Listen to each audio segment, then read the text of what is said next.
This chatbot can find a lot of things about yourself, and this website might have your passwords. Watch until the end of this video and I will show you how to use them, but brace yourself, because you might actually be surprised how many things these tools and websites know about you.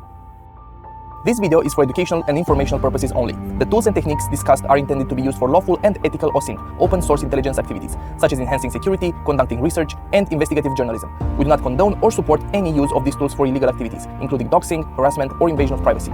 Please use this information responsibly and always respect the privacy and rights of others. Do you have an email address? Have you ever registered on a website? Most probably. In that case, there is a chance that your details are somewhere online for people to access and abuse. But how?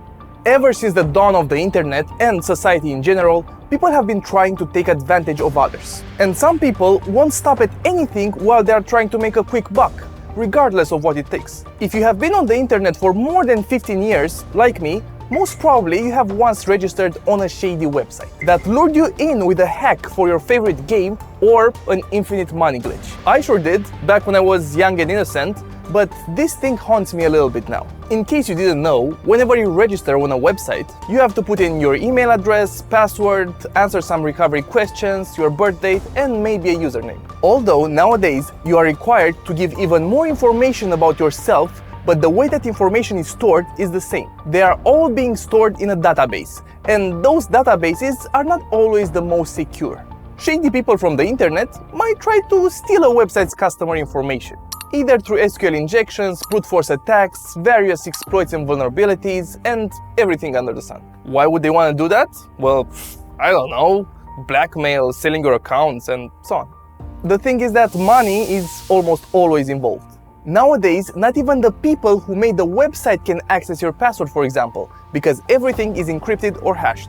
On one hand, when a password is encrypted, it takes your password and encrypts it using an algorithm and an encryption key.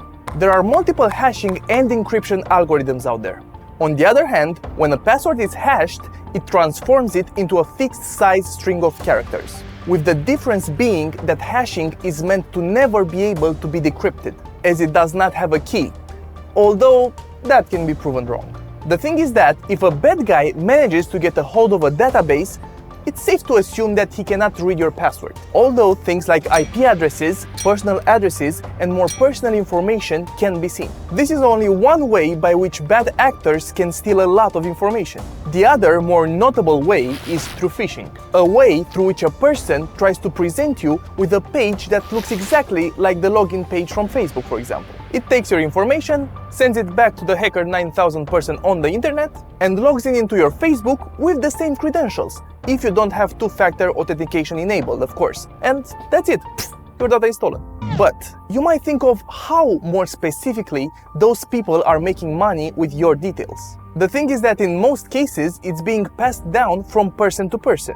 For example, Hacker 1, who specializes into hacking websites, gets the database and sells it for a sum of money to whoever wants to buy it. Hacker 2, who specializes in decryption, buys the database, decrypts it, and does whatever he wants with it, and then sells it off. Hacker 3, that specializes in penetration testing, buys it from Hacker 2, tries to see which accounts work, and then sells it to people who wants to use said accounts, and so on. This is only just a scenario, and to be honest, it doesn't really matter. What matters is for you to be on top of the situation and be aware every single time when your details are leaked online. How do you do that? Well, there are a lot of tools online that can tell you if your details were leaked due to a security breach. Websites like Dehashed or Have I Been Pwned can tell you if you have been involved in one, and from what website the leak originated from. A website like intelx.io can search for email addresses, passwords, phone numbers, addresses, and identities, and can tell you if there's some information out there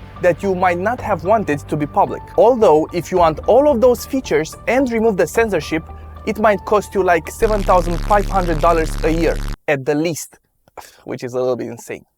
The thing is that every single time when you use the internet, you leave digital footprints, and that's something that we cannot control. There are also tools like Spiderfoot, which is completely open source and it can be integrated with multiple APIs to search for your data. gHunt for Google and ReconNG for an all-in-one solution. But if you want a more easier way to check for your data, There is a Telegram bot called Data Search with a 7 days free trial. You go on Telegram and you search for data scanner _ bot. Click on start and then it tells you what you can search for. Like every other tool in this world, these online tools can be used to do something good, which is called OSINT or open source intelligence, doing something bad, which is called doxing, or being neutral and not do anything with them. Maybe you've heard about it. Doxing is when bad people get a hold of an overwhelming amount of personal information, and they publish it online for anyone to see.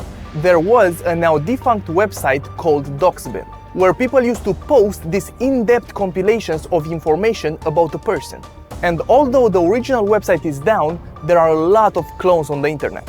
This is a horrible thing to do to a person, as a lot of doxes contain the name of parents, family members, birth date, and even bank accounts. You can only imagine what you can do with this information, from sending random pizza orders to swatting. You get the idea.